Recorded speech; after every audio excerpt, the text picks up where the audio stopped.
my questions are, could the Cabinet Secretary indicate the number of schools that are connected to electricity and water in Isiolo County and outline steps the government has taken to ensure that the remaining schools are connected?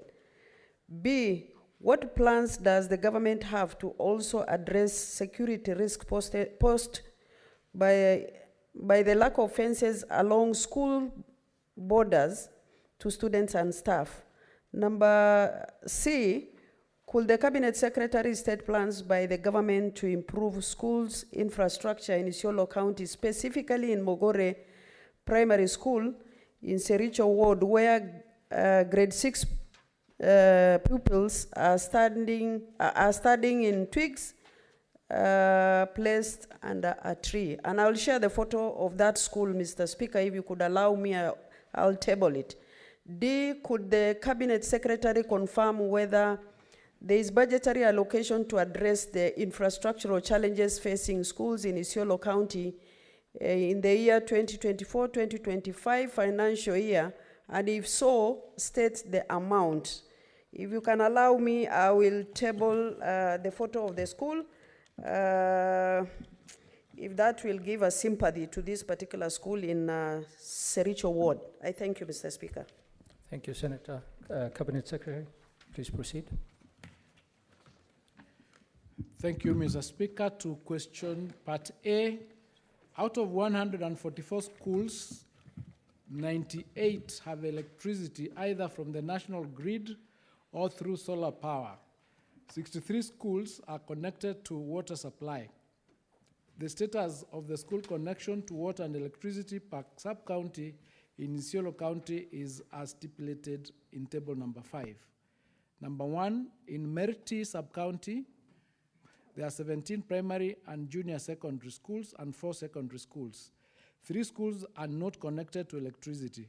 7 schools are not connected to water. To address the water challenge, water tracking is done by the county government and NGOs.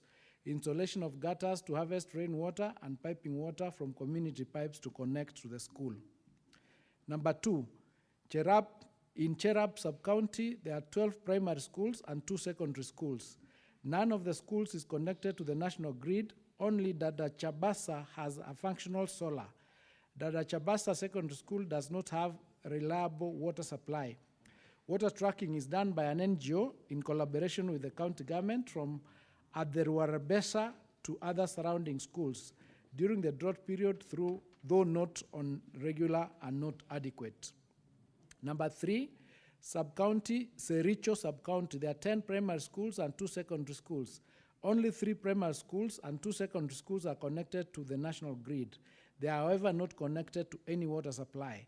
Number 4, Garbatula sub-county, there are 24 primary and junior secondary schools and 6 secondary schools. 12 primary schools and 4 secondary schools are connected to the national grid for power supply, and 2 secondary schools and 6 primary schools are on solar energy. Number 5, Isiolo sub-county, 34 primary schools, 34 primary and junior schools, and 15 secondary schools. Most schools in this sub-county are connected to the national grid, while the remaining have solar connections.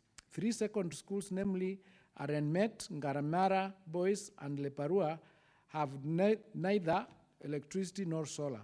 All the schools are connected to piped water. However, the supply of the water is not consistent. Number 6, Oldonyiro sub-county, there are 15 primary and junior schools and 3 secondary schools. 14 primary and junior schools are not connected to the national grid. 2 secondary schools are not connected to the grid at all. Mr. Speaker, the government is committed to ensuring that all schools have both electricity and reliable water supply, as these are essential for improving the quality of education and supporting the welfare of staff and students. The Ministry of Education works closely with the relevant ministries, especially the Ministry of Energy and Petroleum, county governments, and development partners towards addressing these challenges. In the meantime, to address the water supply challenges, NGOs collaborate with the county government to track water, install gutters to harvest rainwater, and piped water to schools. Part B of the question, what plans the government has? At the moment, Mr. Speaker, over 72 schools in Isiolo County do not have fences along their boundaries. The Ministry of Education is pursuing a multi-stakeholder approach to address the challenges posed by the lack of fences along school borders. School heads and boards of management are requested or required to prioritize the fencing of schools using the capitation that the government sends to them. At the same time, we call upon members of parliament to dedicate a part of the CDF to support the development of critical infrastructure such as fences for our schools. Part C of the question, Mr. Speaker, Isiolo County has benefited from the funds from the construction of junior school classrooms.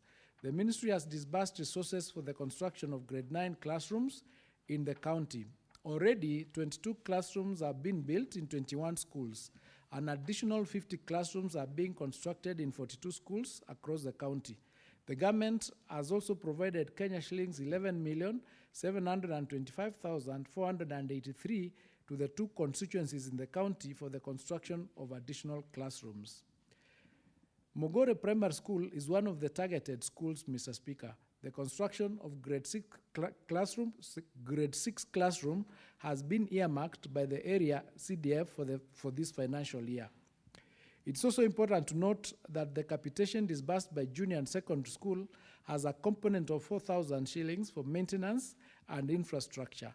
Parents with children in boarding schools also pay an extra 2,000 shillings towards maintenance and infrastructure as part of parental obligation.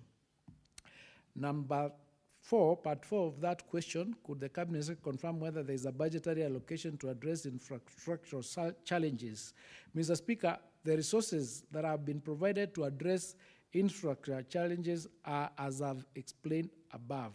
There is no additional budget for the year 2024-2025 for infrastructure. I submit. Senator Dullo, do you have a supplementary question? Mr. Speaker, I have many questions and also interrogating the Senator Dullo, response. If you don't mind, I'll go once. just 2 questions. Supplementary is 2 questions. Mr. Speaker, this is really a weighty matter. I'll go very fast. 2 minutes will be enough for me if you can allow me.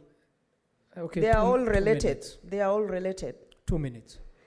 Thank you, Mr. Speaker. First, I'm really disappointed with the response given by the CS because I would have expected him to give me the list of the schools that are listed and the ones that are not.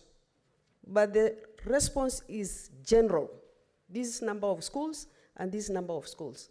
It will be easier for me to follow which school, or even members of public, which ones don't have electricity, which ones don't have water.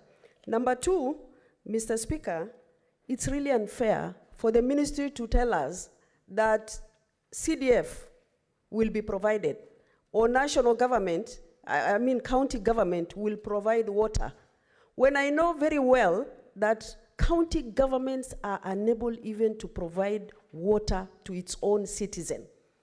So many schools, they don't have water, and I wish the ministry could actually liaise with the relevant departments and ministries to ensure that the schools have electricity and they have water. Mr. Speaker, again, I wanted to ask, what strategies are there in place to make sure that capitation allocation has been utilized properly? Because if it's properly utilized, that money will help our kids. Again, Mr. Speaker, I would expect the CS to have given us, this is what CDF has done, this is what national government has done. On the fences, there's so much drugs that are there in our counties. Without fence, the issues of discipline will be affected. The issues of drugs will affect also our kids. What is the ministry doing about it? I thank you.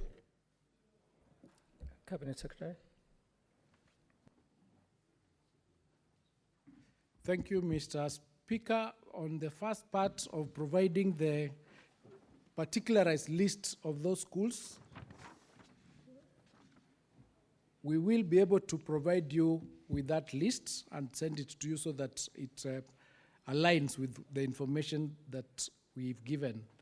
Now, we do work with county governments because water and sanitation are developed functions.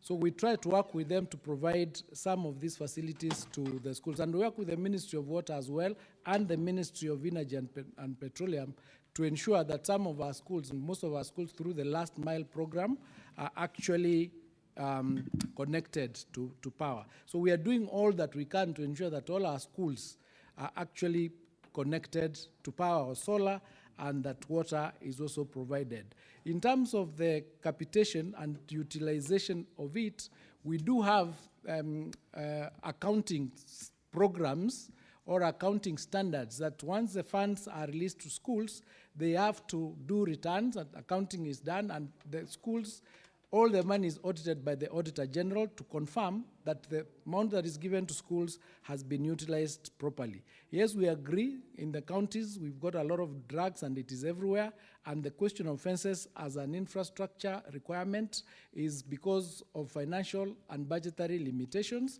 and we'll continue looking for resources and working together as a team to